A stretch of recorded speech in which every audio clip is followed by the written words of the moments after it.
शिक्षाप्रद धार्मिक कहानी राजा आदित्य सेन की कथा।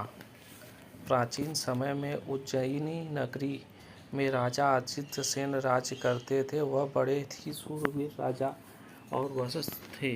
एक दिन अपने कुछ सैनिकों और मंत्रियों के तथा रानी के साथ वे शिकार करने निकले थे। घने जंगल में जाकर एक हिरण का पीछा उन्होंने अपना घोड़ा दौड़ाया। भागते भागते हिरण का पीछा करते हुए घोड़ा राजा समेत सबकी आंखों से ओझल हो गया। हिरण छलांग लगाते हुए न जाने किस झाड़ी में छिप गया। राजा का घोड़ा एक ऐसे निर्जन स्थान पर जा खड़ा हुआ जहाँ पर ही नहीं पता था कि वे कहाँ आ गए और किधर जाना है। उधर राजा के मंत्रियों तथा सैनिकों को बड़ी चिंता हुई कि महाराजा कहाँ भटक गए। बहुत खोज खबर की मगर न तो महाराजा का पता चला न ही घोड़ा कहीं दिखा। सब तो परेशान थे, क्या किया जाए। महारानी की सलाह पर सब तय किया गया कि अब राजधानी उज्जैनिया लौट चलते हैं। महाराजा जहाँ कहीं भी होंगे वह स्वयं पहुँच जाएंगे। हमारे वीर महाराजा को किसी हिंस जानवर की कोई भय नहीं हो सकता। उधर महाराजा आदित्य सेन का बुरा हाल था। भयानक जंगल में वो घोड़े को लेकर किधर जाए पता ही नहीं चल रहा था। भूख प्यास से बेहाल थे। इतनी चिंता थी तो शत्रुओं से युद्ध करने में कभी नहीं हुई थी। यहाँ इस जंगल में कितना असहाय हो गया हूँ। उधर मेरी रानी, मंत्री तथा सैनिक न जाने किस हाल में होगा।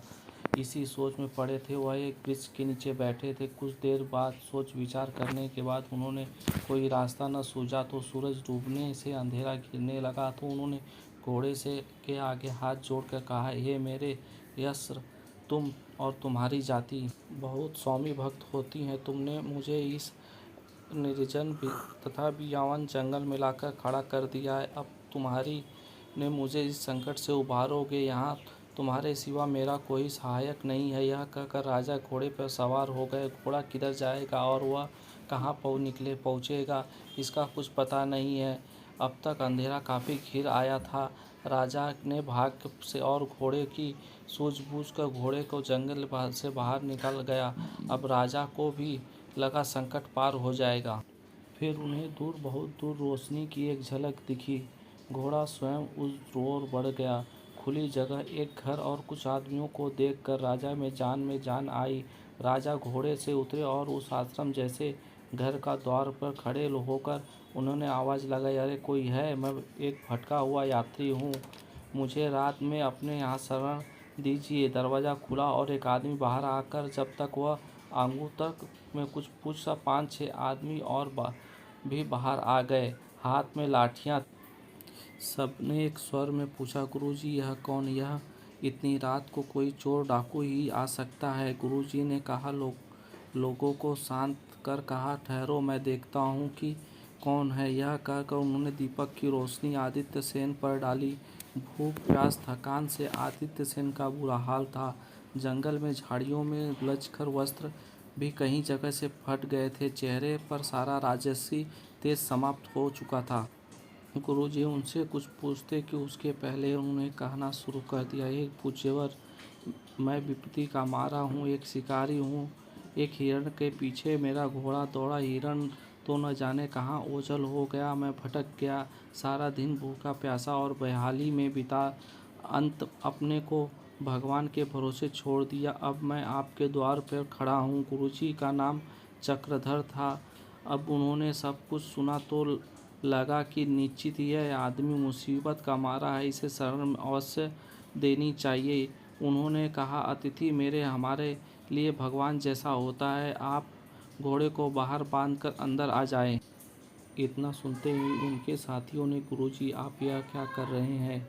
यह आदमी डाकू भी हो सकता है। झूठ मूठ अपनी बुरा दशा बनाकर आप अंदर आ जाएगा और रात में हमें लूट कर चला जाएगा। गुरुजी बोले, ऐसा मत सोचो। अगर यह डाकू भी हो तो डरने की कोई ज़रूरत नहीं है। यह अकेला है और हम सब इतने हैं।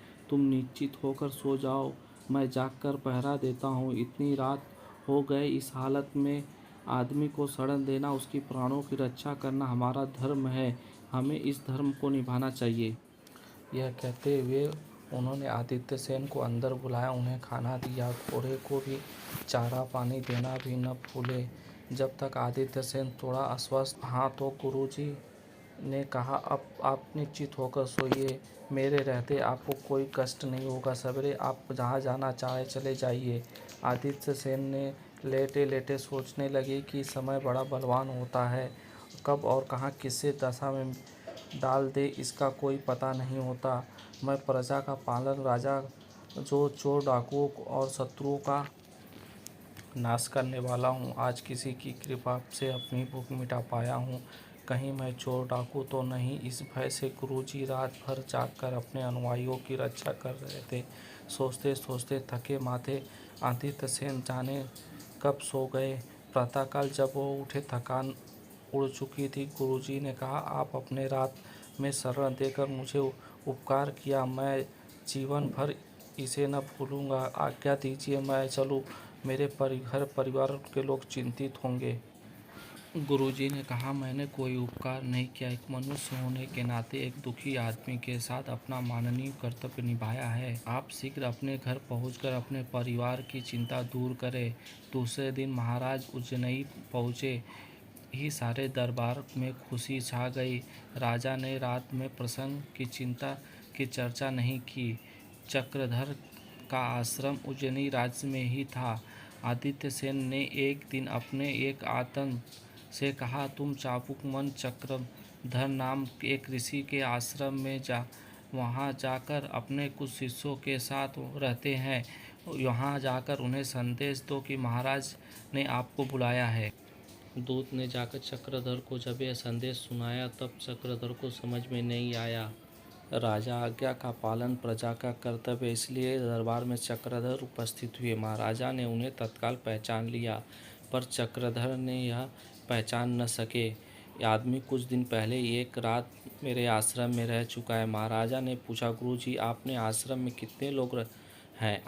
आश्रम का खर्चा कैसे चलता है? गुरुधर ने विनम्रतापूर्वक कहा, महाराजा 7-8 आदमी हैं मेरे साथ। आश्रम में सब दिन भर भिक्षा मांग कर अपना निर्वाह करते हैं। आपके इस धन धान्य संपन्न राज्य में भिक्षा प्राप्त होने में कभी कोई कठिनाई नहीं आती है। कोई अतिथि भूखा आ जाए तो उसकी भी सेवा का अवसर मिल जाता है। आपके राज्य में कोई कष्ट नहीं। महाराजा ने कहा, ठीक है, अब आपको कोई नित्य भिक्षा मांगने की कष्ट उठाने की आवश्यकता नहीं है। मैं आपके आश्रम को 5 गांव दान देता हूँ। मैं आमदनी से आपके आश्रम का सारा खर्च चलेगा। अपने शिष्यों की तरफ से निश्चित होकर आप हमारे दरबार में रहिए।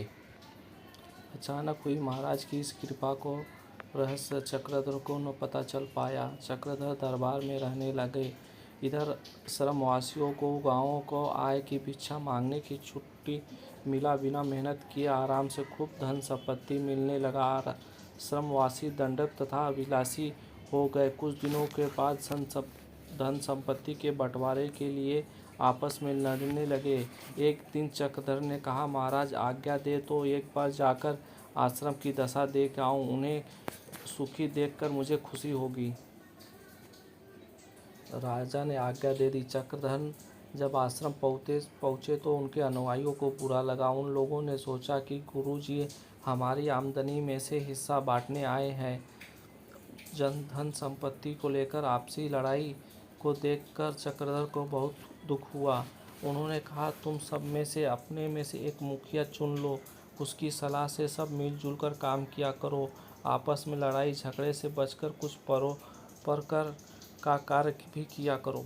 अब तो ये भिक्षा मांगने वाले थे नहीं, कोई किसी को मुखिया मानने को तैयार नहीं था। निराश होकर चक्रधर वापस दरबार आ गए।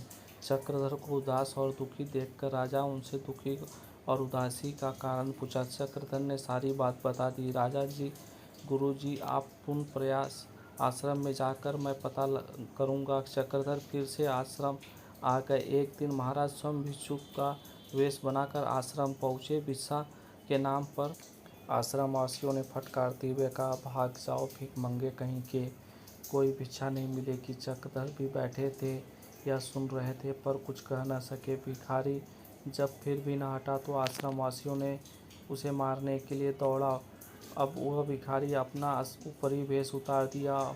एक राजा के रूप में खड़े होकर चक्रधर से कहा, गुरुजी, मैं यहाँ का राजा आदित्यराज सेन स्वयं इन सब की परीक्षा लेने आया था। मुझे बहुत दुख हुआ। सहज मिली संपत्ति को गुरु आभास के बिलाई तथा दंडवत हो गए। जैसे प्रजा की देखभाल के लिए राजा को होना आवश्यक है, उसी तरह आपके यहाँ रहना जरूरी है। आपके बिना ये भटक गए हैं। आप आश्रम में रहकर उन्हें ज्ञान दे, समाज पर लाए और चरित्र सुधारे। यह कहकर राजा वापस चले गए। चक्रधर फिर से आश्रम में रहने लगे। सच है, में कोई मार्गदर्शन न होने पर अनुयायी भटक जाते हैं।